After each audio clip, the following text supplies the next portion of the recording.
তরুণেরা, বাপেরা, এ না জওয়ানেরা বোঝার চেষ্টা করেন, যুগে যুগে ইসলাম, ওই ইসলামের বিরুদ্ধে একদল লোকেরা লড়াই করেছে। তারা কারা? যারা পাওয়ারের জোরে মানুষের প্রভু হতে চায়।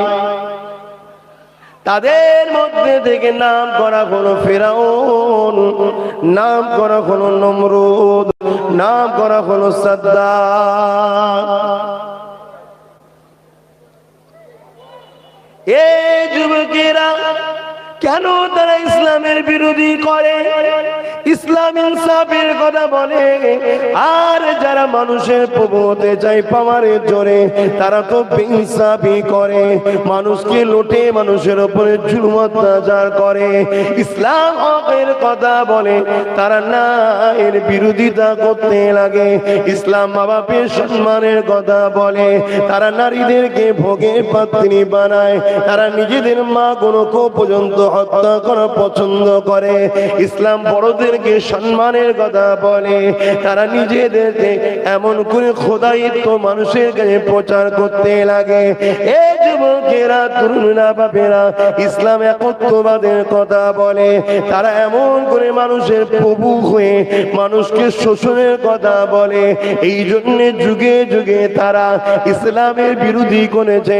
এই বিরোধী করতে গিয়ে কত জুলুম করেছে ইতিহাস আমাদের জানতে বাকি নয়।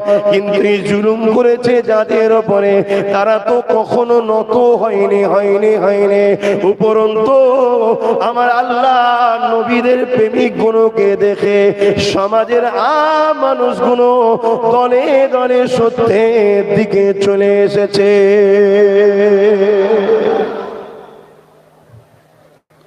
যেমন হযরতে মা সাত্তা হুজুরকে জুলুম করেছিল ফেরাউন, আম্মা জানকে তো নত করতে পারেনি। উপরন্তু দলে দলে আম্মা জানের এই খোদার প্রেম, মুসা নবীর উপরে প্রেম, সত্যের উপরে প্রেম, প্রেমে যে এতটা ঈমান মজবুত হয়, এতটা যে কষ্ট কেউ হওয়ার পরও সহ্য করে থাকা যায়, এই কোনো দেখে যেসব মানুষরা ভয় খেয়েছিল, তারাও শক্তিশালী হয়ে উঠে আল্লাহ ও মুসা নবীর দিকে তখন দলে দলে ঢুকছে। জোরে বলুন সুবহানাল্লাহ।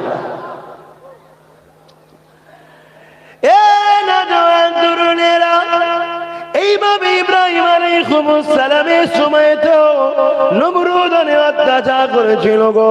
ঠিক আমার নবী পাক যখন এসেছিল, তখনও যারা আবু জেহেল, উতবা, সাইবা ছিল, যারা পাওয়ারের জোরে, ক্ষমতার জোরে মানুষের প্রভু হতে চেয়েছিল, মানুষকে শোষণ করত, গরিবদেরকে হত্যা করত, নারীগুলোকে জ্যান্ত পুঁতে দিত, নারীগুলোকে শোষণের পাত্রী বানিয়েছিল, বাজারে গিয়ে গরিবদের কিনা বেচা করতো, তাদেরকে ধনীরা কিনে নিয়ে যে রাখেল বানিয়ে দিয়ে তাদের দেহগুলোকে শোষণ করে তাদেরকে হত্যা পর্যন্ত করে দিত। এই অমানবিক পশু সুলভ মানুষের ব্যবহার হয়ে গিয়েছিল। আল্লাহ নবী ইসলামের আখিরি প্রচারক ছিলেন, আল্লাহ নবী ইসলামের আখিরি নবী ছিলেন, অর্থাৎ আখিরি মেসেঞ্জার হয়ে এসেছে। কিন্তু সৃষ্টি সবার প্রথমে হয়েছে, আকীদাটা ঠিক রাখবে। এই যুবকেরা, আল্লাহ নবী দুনিয়ায় এসে যখন এক আল্লাহ তার সত্য কথা বললে, ন্যায়ের কথা বললে, গরিবদের আজাদির কথা বললে, নারীদের সম্মানের কথা, অধিকারের কথা বললে, আবু জেহেল, উতবা, সাইবা, আবুল আহাব দেখলো মুহাম্মদ যা বলে সত্য বলে, কিন্তু এই মুহাম্মদকে রুখতে যদি না পারা যায়, তাহলে দেখা যাবে আমাদের দুনিয়ার বুকে জোর করে মানুষের যে প্রভু হয়ে আছি, এই প্রভুত্বটা ধ্বংস হয়ে যাবে। তাই আমার নবী পাকের বিরোধী যারা করতে লাগলো, কত বিরোধী করেছে, আল্লাহ নবীকে কষ্ট দিয়েছে, তাইফের জমিনে নবী পাককে এত মারা মেরেছিল, আল্লাহ নবী বেহুশ অজ্ঞানে রক্তাক্ত হয়ে পড়েছিল। এই যুবকেরা, এত কষ্ট দিবার পরও দলে দলে দলে দলে মানুষ আমার নবী পাকের নূরের হাতে হাত দিয়ে আল্লাহ দলে আসতে লেগেছে।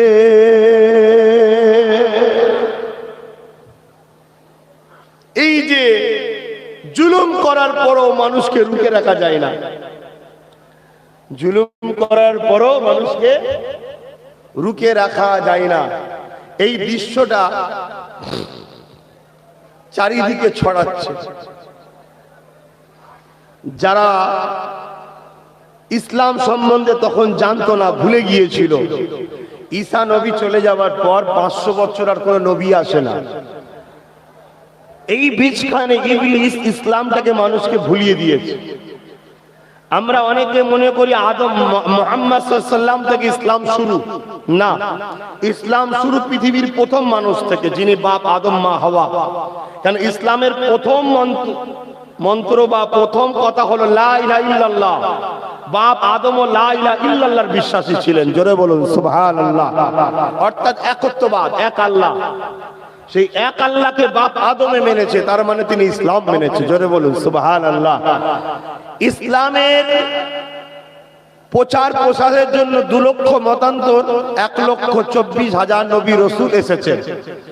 তিনাদের মধ্য থেকে সবাই দ্বীনের প্রচার করে গেছে, আর শেষ আল্লাহ পাঠিয়েছেন তিনার দোস্ত নবী মুহাম্মদকে। তিনি কমপ্লিট করে সিলমোহর মেরে দিয়ে চলে গেছে, আর বাড়ালেও হবে না, কমালেও হবে না, জোরে বলুন সুবহানাল্লাহ।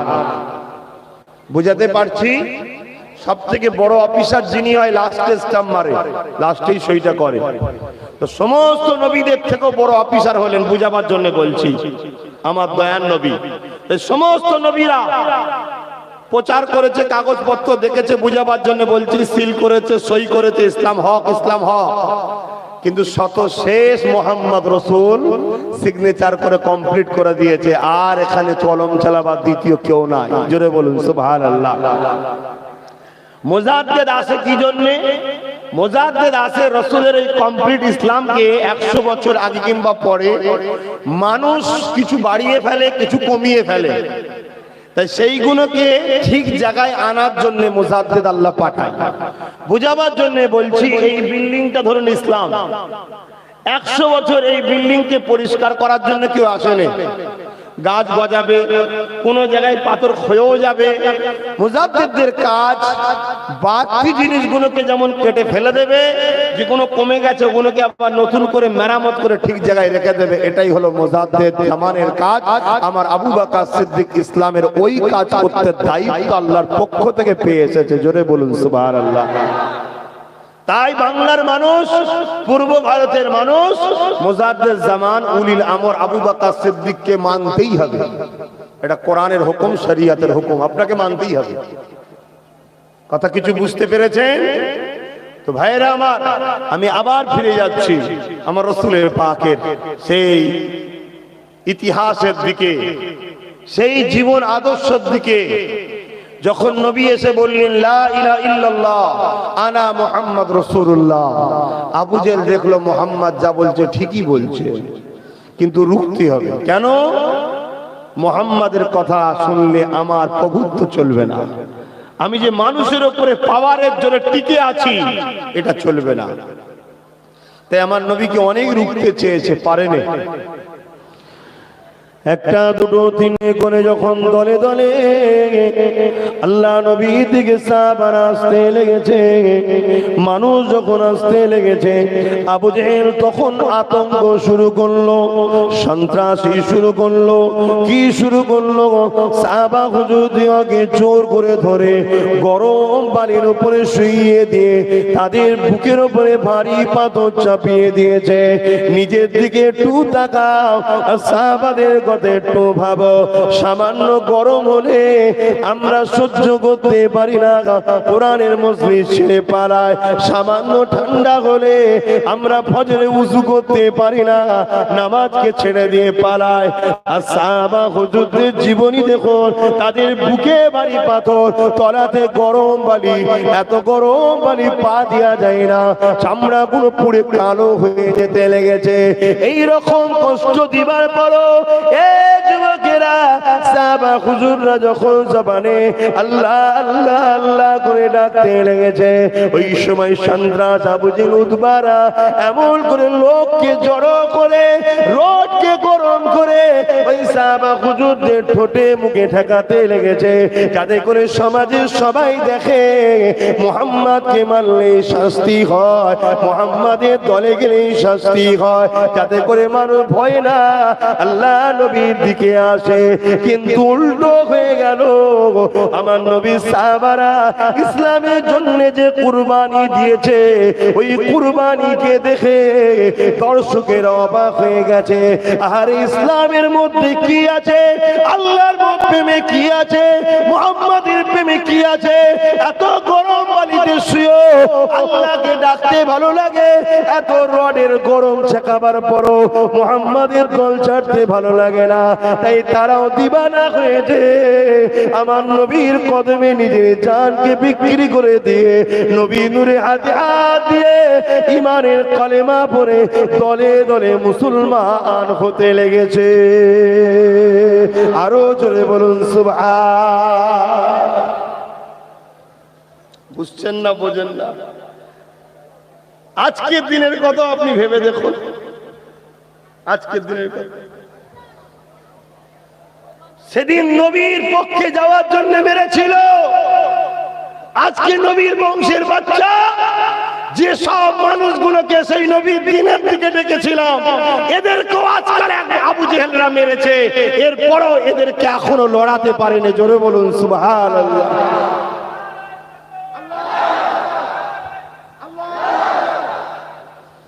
এই যে প্রকাশ্য জুলুম করার পরও রুকা যায় না, আবু জেহেল কম চেষ্টা করেনি, কম চেষ্টা করেনি। একজন মহিলা শুধু মানুষ পুরুষকে মেরেছে তা নয়, মহিলাদেরকেও মেরেছে। হযরত আম্মা জান সুমাইয়া হুজুর আম্মা জানকে ওপেন বাজারেতে অর্ধ উলঙ্গ করে দিয়েছে। একটা নারীর কাছে সব থেকে মূল্যবান জিনিস ঈমানের পরে তার ইজ্জত, আর ঈমানের অর্ধেকটাই তো ইজ্জত। হায়া আবরু এটা তো ঈমানের অর্ধেক, লজ্জা শরম অর্ধেক উলঙ্গ করে দিয়েছে, দিয়ে আম্মাকে অনেক নির্যাতন করেছে। হাজারো মানুষ জড়ো হয়ে দেখছে সুমাইয়ার উপরে জুলুম হচ্ছে। সুমাইয়া কি করেছে? ন্যায়ের পক্ষে গেছে, অন্যায়কে ছেড়েছে, সত্যের পক্ষে গেছে, মিথ্যাকে ছেড়েছে, জালিমকে ছেড়ে মজলুমের সাথ দিয়েছে, মিথ্যাকে ছেড়ে সত্যকে সাথ দিয়েছে, লুটেরা ডাকাতদের ছেড়ে আল্লাহর রাসূলের সাথ দিয়েছে, ইসলামের সাথ দিয়েছে, ইনসাফের সাথ দিয়েছে, গরিবের অধিকারের সাথ দিয়েছে। ইসলাম শুধু নামাজের মধ্যে সীমাবদ্ধ নয়, ইসলাম শুধু রোজার মধ্যে সীমাবদ্ধ নয়, ইসলাম শুধু দাড়ি টুপি তাসবিহর মধ্যে সীমাবদ্ধ নয়। ইসলাম একটা পূর্ণাঙ্গ জীবন ব্যবস্থার নাম। রাষ্ট্রকে প্রেম করার নাম ইসলাম, রাজনীতি করার নাম ইসলাম, গরিবকে সেবা করার নাম ইসলাম, ক্ষুধার্তর মুখে খাবার দেওয়ার নাম ইসলাম, অন্নহীনকে অন্ন দিবার নাম ইসলাম, বস্ত্রহীনকে বস্ত্র দিবার নাম ইসলাম, পিপাসুকে মানুষের পিপাসা মিটাবার নাম ইসলাম, মা বাবার সেবা করার নাম ইসলাম, ক্ষুধার্ত মানুষকে খাওয়াবার নাম ইসলাম, অন্য ধর্মের মানুষ বিপদে পড়লে তার বিপদ মুক্ত করার নাম ইসলাম, একটা অন্য ধর্মের মানুষ অসুস্থ আছে তাকে চিকিৎসার জন্য অর্থ দিবার নাম ইসলাম, তার পাশে গিয়ে তাকে ভালো পরামর্শ দিবার নাম ইসলাম। এ যুবক, এই টোটাল জীবন ব্যবস্থার নাম হলো ইসলাম। জোরে বলুন সুবহান। কিন্তু আজ আমাদের ঘরে শুধু মসজিদ দেখানো হয়েছে, এইখানে আসো তাসবিহ পড়ো। গ্রামে মাতাল বাড়ছে তো কি হয়েছে? গ্রামে ধর্ষক বাড়ছে তো কি হয়েছে? পেটের জ্বালায় মুসলিম মেয়েরা দেহ বিক্রি করছে তো কি হয়েছে? মসজিদটায় চলে আসো, তাসবিহ পড়ো আর নামাজ পড়ো। এর নাম ইসলাম নয়। এটাও যেমন, এর সাথে সাথে তোমাকে গ্রামের গরিব বোনগুলোর যাতে দেহ বিক্রি করে পেট না চালাতে হয়, ওর সুব্যবস্থা করে দিবার নাম ইসলাম। জোরে বলুন সুবহানাল্লাহ। সবটা করতে হবে বাবা, পারবো না বললে হবে না, করতে হবে। এটাই তো আল্লাহ পাকের পরীক্ষা, এটাই তো আল্লাহ কাজ দিয়েছে। এখনো এত হই হই হচ্ছে না, আমি ঠিক ওয়াজের লাইন আসতে পারছি না, চারিদিকের আওয়াজগুলো আমার কানে ঢুকছে।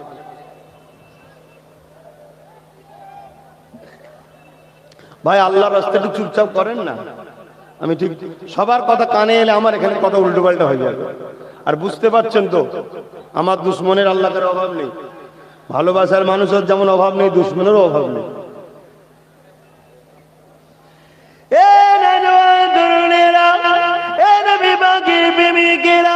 এইভাবে অনেক দিদা বুঝে আমার নবী পাকের উপরে জুলুম করেছে, ইসলামকে মিটিয়ে দিবার চেষ্টা করেছে, সাহাবাদের উপরে অনেক জুলুম অত্যাচার করেছে।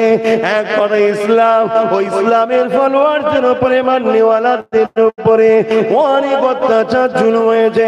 হযরতে বেলালের উপরে জুলুম হয়েছে, হযরতে খুবাইবের উপরে জুলুম হয়েছে, হযরতে খাব্বাবের উপরে জুলুম হয়েছে, হযরতে সালমান ফারসির উপরে জুলুম হয়েছে, হযরতে সিদ্দিক আকবরের উপরে জুলুম হয়েছে।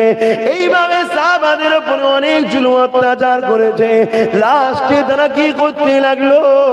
তারা ঠিক করলো মুহাম্মদ রাসূলকে জানে মেরে দেবো। বলুন নাউযুবিল্লাহ মিন জানে। আল্লাহ পাক আমার নবী পাককে ইজাজত দিয়ে দিলে, হাবিব আপনি চলে যান, ইয়াসরিব মদিনাতে চলে যান। আর এক রাতে আছে, হাবিব আপনি হিজরত করুন, কোন জায়গায় যাবেন সেটা আপনি যেটা পছন্দ করবেন সেই জায়গাটায় আমি আল্লাহ পছন্দ করে নেব। এ যুবকেরা, আমার আল্লাহ নবী পাককে মক্কায় রেখেই তো ইবাদত করতে পারতেন না? পারতেন না? জোরে বলুন, পারতেন না? পারতেন না? তাহলে কেন বললেন চলে যাও? দুপা পিছিয়ে যাবার নাম হার নয়, দুপা পিছিয়ে যাবার নাম হলো কৌশল অবলম্বন। কেননা এখনো অনেকে কলেমা পড়ার বাকি আছে মক্কায়। হাবিব এক্ষুনি যদি ফেরেশতা পাঠিয়ে ওদেরকে টাইপ করি, তাহলে যে কোনো ফিরে আসার ও কোনো ভুল বুঝাবুঝি হয়ে যে লড়াইয়ে ফেসে যাবে। এগুলো শিক্ষা আমাদের জন্য রে বাবা। আল্লাহ এবং নবী যা কিছু আমাদেরকে দিয়েছে তা আমাদের শিক্ষার জন্য। তাই হাবিব এখন আপনি যান, লোক আস্তে আস্তে ভাববে, পরিবর্তনের চেতনা জাগবে, পরিবর্তন হয়ে যাবে। তাই আব্বাস সিদ্দিকীও সেই নবী পাকের দেখানো রাস্তায় দু পা পিছিয়েছি বলে মনে করো না আমি হেরে গেছি। কেননা আমি আল্লাহর জন্য কথা বলি, আল্লাহর জন্য ভালোবাসি, আল্লাহর জন্যই লড়াই করি, আল্লাহর জন্য আত্মতা করি, আল্লাহর জন্য দুশমনি করি। কারণ আমার নবী জানিয়ে দিয়েছে, মান আহাব্বা লিল্লাহ ওয়া আবগাদা লিল্লাহ ওয়া আতা লিল্লাহ ওয়া মানা লিল্লাহ ফাকাদ ইসতাকমালাল ঈমান। ভালোবাসো আল্লাহর জন্য, দুশমনি করো আল্লাহর জন্য, আত্মতা করো আল্লাহর জন্য, বিচ্ছেদ করো আল্লাহর জন্য। শোনো শোনো, আমি আমার আম্মা জানকে ভালোবাসি আল্লাহর জন্য, আমি আমার আব্বা জানকেও ভালোবাসি আল্লাহর জন্য, আমি আমার মুজাদ্দিদকে ভালোবাসি আল্লাহর জন্য, আমি আমার শায়েখ উস্তাদদের ভালোবাসি আল্লাহর জন্য। তাহলে তোমাদেরকেও ভালোবাসি আল্লাহর জন্য, সবটা আল্লাহর জন্য, আল্লাহর জন্য। সেই হলো প্রকৃত ঈমানদার বা ঈমানের মজাটা সে পায়। এ যুবকেরা, আল্লাহ নবী নূর নবী দয়া নবী যখন মক্কা থেকে ইয়াসরিবে চলে যেতে লেগেছে, ওই সময় ইয়াসরিবেতে কিছু ইহুদি পণ্ডিত ছিল। তারা এমন করে মক্কায় আবু জেহেলের কাছে লোক পাঠালো, হে আবু জেহেল, মুহাম্মদকে রুখার জন্য তোমরা কি কি পরিকল্পনা করেছো? তখন আবু জেহেল বলল, অবাক বিষয় হলে এটাই, মারতে মারতে মেরে ফেলেছি, শেষ কথা ছিল নবী নবী।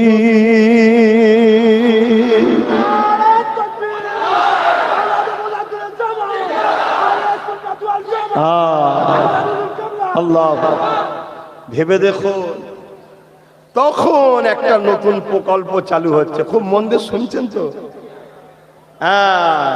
এতদিন প্রকল্প কি ছিল? জোর করে জুলুম করে মারো, হত্যা করো। কিন্তু এতে কি হয়েছে? লোক বেড়েছে না কমেছে? বেড়ে যাচ্ছে লোক, ঠিক না? তখন ইহুদিরা বলল, না, এ মোহাম্মদ রসুল, ইনি হাকিকাতে রসুল, ইনাকে রক্ষা ক্ষমতার জন্য ইনাকে রুকা যাবে না। তাই একটা প্রকল্প চালু করলো, প্রকল্পটার নাম হলো মুনাফেক প্রকল্প। কি প্রকল্প? মুনাফেক প্রকল্প। আরে আপনারা প্রকল্প বললে চট করে বুঝে যাবে, বাংলায় এত প্রকল্প হয়েছে, লোক প্রকল্পটা ধরে ভালো, কিন্তু গোনার দিন কি হচ্ছে না হচ্ছে পরের কথা, প্রকল্পটা বোঝে ভালো, ঠিক না বেটি? তাই ওই জন্য বললাম মুনাফেক প্রকল্প। নতুন একটা প্রকল্প চালু করলো, এদের মাস্টার মাইন্ড হলো ইহুদি। কে? ইহুদি। আর ইহুদিরা হলো পৃথিবীর বুকে গড় হিসাবে সব থেকে বেশি শিক্ষিত পণ্ডিত। গড় একটা দুটো হিসাব করলে সব থেকে বেশি এডুকেটেড তো আমার ঘরের 10 বছর বাচ্চাটা। জোরে বলুন সুবহানাল্লাহ। যদি বলেন কেন? আমার ঘরের 10 বছর বাচ্চাটা সাততম আসমানের উপরে কি আছে জানে, পৃথিবীর কোন বিজ্ঞানী এখনো কি আছে বলতে পারে না। আমার ঘরে 7 বছরের বাচ্চাও জানে সাততম আসমানের উপরে সিদরাতুল মুনতাহা আছে, যেখানে জিবরাইল থাকে, তার উপরে গেলে আরো লামাকান, যেখানে আল্লাহর আরশ আছে, ওখানে আমার রব্বুল আলামিন কুদরতি ভাবে কেমন থাকে আমি জানি না ভাই, কথা বুঝে আসছে? এটা আমাদের বাচ্চারাও জানে, কিন্তু বিজ্ঞান এখনো অদ্ভুত পৌঁছাতে পারেনি। কিন্তু গড় হিসাব দেখতে গেলে দুনিয়াবি সর্বদিক দিয়ে ইহুদিরা হলো খুব উন্নত শিক্ষিত। তাই 1,10,00,000 সারা পৃথিবীর নাকে দড়িতে ঘোরাচ্ছে, ইমানদার গুলো ছাড়া সব্বার নাকে দড়িতে ঘোরাচ্ছে এখন। তো সেই দিনে ইহুদিরা এই প্রকল্প চালু করলো, মুনাফিক প্রকল্প। কিছু তাদের দলের লোককে বলল, তোমরা যাও মুহাম্মদ রাসূলের কাছে, গিয়ে তার কাছে সাহাবা হও, মানে বায়াত হও, তাকে নবী বলে মেনে নাও, তার সোহবতে বসো, সে যা বলবে সব তোমরা শোনো।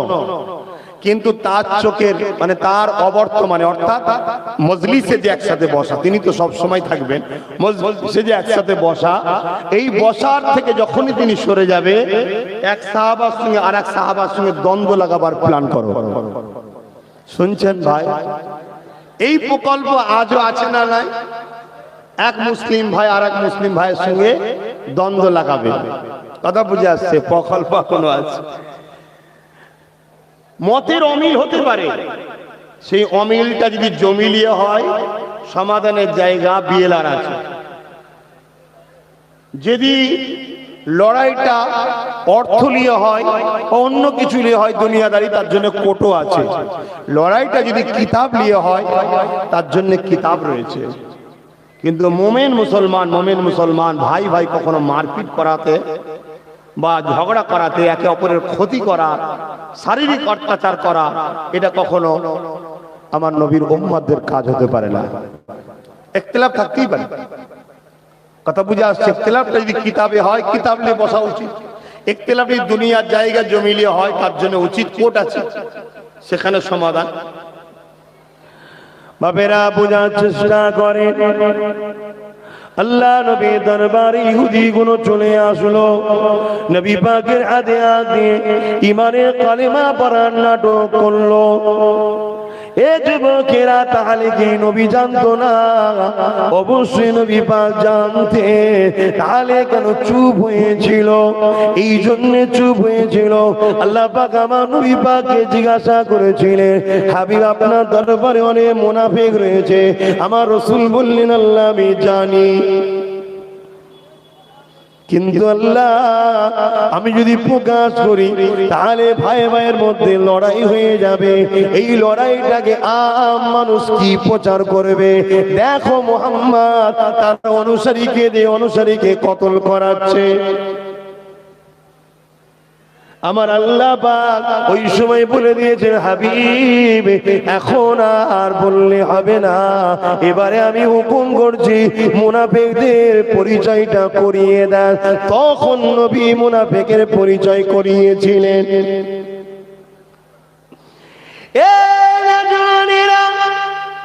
ওই ইহুদি গুলো এসে আল্লাহ নবী দরবারে দরবারে বসে গেল। নবী পাকের গায়ে সাহাবী সেজে বসে নবী সাহাবা ভাইদের সঙ্গে উঠা বসা করতে লাগলো।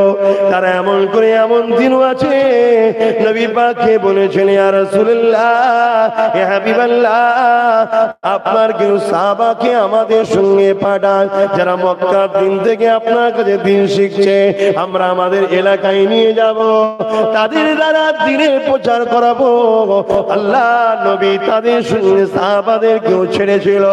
তারা রাস্তায় নিয়ে গিয়ে ওই নবীর প্রিয় সাহাবাগুলোকে শহীদ পর্যন্ত করে দিয়েছে। এ যুবকেরা, তরুণেরা, তথাপি ইসলামকে তারা রুখে রাখতে পারেনি। তাই তাদের জন্য সব থেকে উত্তম ব্যবস্থা হলো এই মুনাফিক প্রকল্প। কেননা তারা যুগে যুগে দেখেছে মুসলমানদের মধ্যে একটা জিনিস আছে, ওই পাওয়ারটা পরমাণু বোমার থেকেও পাওয়ার।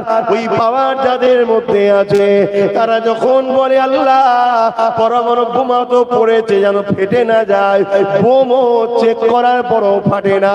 যেটা হলো কারমন করে ইরাকের জমিনে হযরত গাউস পাক চলে যাবার পরও ইমানের পাওয়ার দেখিয়েছিলেন।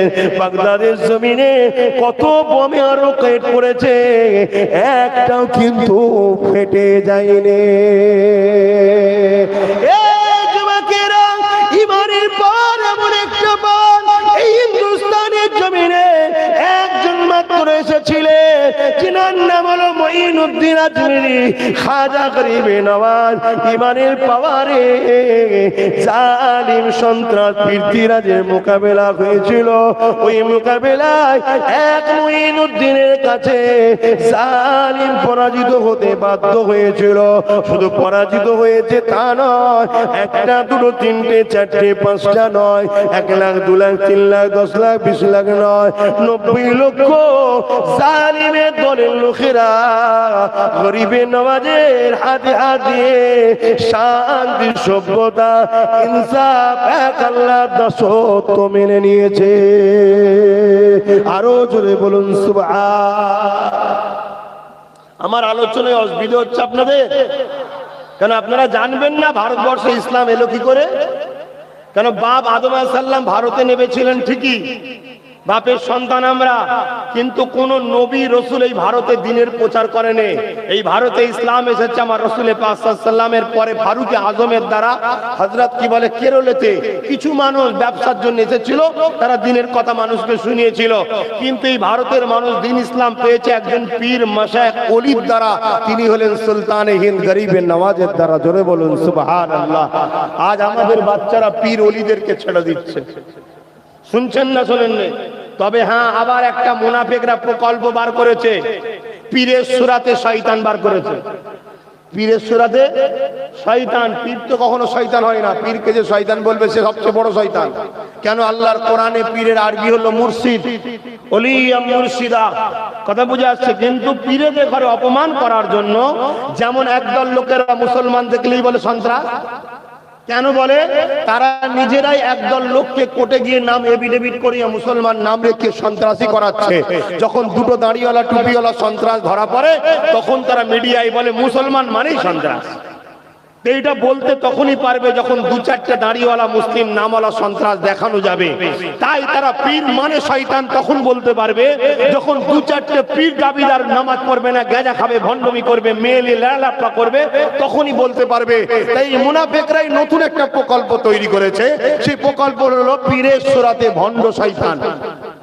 যারা গাঁজা খায়, মেয়েদের মতো চুল রাখে, নামাজ নেই, তসবিহ নেই, কোরআন নেই, না দরুদ নেই, ও নবীর কথা নেই, আল্লাহর কথা নেই, তারা হলো ভণ্ড বদমাইশ। কথা বুঝে আসছে? কিন্তু এই ভণ্ড বদমাইশ থাকার জন্য আপনি কি মুর্শিদ ছেড়ে দেবেন? মুর্শিদের ফার্সি হলো পীর। কথা বুঝে আসছে? গরিবে নওয়াজের দ্বারা এই ভারতবর্ষে ইসলাম এসেছে। বুঝার চেষ্টা করেন আমি আপনাদেরকে কি বুঝাতে চাইছি। এত লড়াই করার পরও পৃথ্বীরাজ চৌহান জাদুকর জয়পালকে নিয়ে এসে আগুন বর্ষণ করতে লেগেছে গরিবে নওয়াজের দিকে, তথাপিও পারল না। পাহাড়ের উপর থেকে বিশাল বড় পাহাড়ের চাং গড়িয়ে দিয়েছে, তথাপিও গরিবে নওয়াজকে পারল না। গরিবে নওয়াজ নিজের খরমকে বলেছিল, যা ওই যে জাদুকর জয়পাল চলে যাচ্ছ কেনে বিয়েলিয়ায়। খরম আল্লাহ পাকের কুদরতি ক্ষমতায়, সব ক্ষমতার মালিককে জোরে বলবেন সবাই। শাহাদাত আঙুলটা তুলে বলুন কে, আরো জোরে বলুন কে। পৃথিবীতে তৃতীয় কারো কোনো ক্ষমতা নাই। আব্বাস সিদ্দিক এই যে কথা বলছে, এটা আব্বাসের নিজের ক্ষমতা নয়, আল্লাহ দিয়েছে, ব্যবহার করছি আমি। এই যে হাত নাড়াচ্ছি, এটা আমার নিজস্ব ক্ষমতা নয়, আল্লাহ পাক দিয়েছেন আমাকে, ব্যবহার করছি আমি। পা দিয়ে চলে চলে আসলাম, এটা আমার ক্ষমতা নয়, আল্লাহ দিয়েছে, আমি ব্যবহার করছি। সব ক্ষমতার একমাত্র মালিককে, সেই আল্লাহ গরিবে নওয়াজকে এত ক্ষমতা দিয়েছে, জাবানে যা বলে আল্লাহ সেটাই করিয়ে দেয়। কেননা গরিবে নওয়াজ জাবানে কোনোদিন মিথ্যা বলেনি, গরিবে নওয়াজ জাবানে কোনোদিন গীবত করেনি, গরিবে নওয়াজ জবানে কোনোদিন বন্ধন লোনের টাকা খাইনি, গরিবে নওয়াজ জবানে কোনোদিন সুদ খাইনি, আরাম খাইনি, গরিবে নওয়াজ জবানে কোনোদিন ওই লাইনে দাঁড়িয়ে 500 টাকার ভিক্ষার টাকা খাইনি, গরিবে নওয়াজ জবানে কোনোদিন বেশরিয়াতি শরাব হারাম কোনো বস্তু খাইনি, গরিবে নওয়াজ জবানে কোনোদিন কোন জালিমদের কুপুরি সেরে কি স্লোগানও দেয়নি, গরিবে নওয়াজের জবানে কোনোদিন অপবিত্র হয়নি। এই পবিত্র জবান যার, কথা থাকে তার, মুখ থাকে তার, কথা কিন্তু হয় আল্লাহ। এই যুবকেরা, হাদিসে কুরসির মধ্যে আল্লাহ জানিয়ে দিলে যারা আমার মাহবুব হয়ে যায়, হাত তাদের থেকে ধরি আমি, পা তাদের থেকে চলি আমি, মুখ তাদের থেকে কথা বলি আমি, কান তাদের থেকে শুনি আমি। শুনে রেখে দেন, এতটা আল্লাহ এসকে ফানা হয়ে যায় তারা। তাই গরিবে নওয়াজ বলেছিল, যা খরম ধরে লিয়া ওকে। জুতা মারতে মারতে জাদুঘর জয়পালকে না বিয়ানা হলো। জাদুঘর জয়পাল সর্বপ্রথম গরিবে নওয়াজের হাতে হাত দিয়ে ভারতবাসী হিসাবে ইমানের নূরের কলেমা পড়ে সভ্য শান্তি ইনসাফের ছায়া তলে এসে গেল।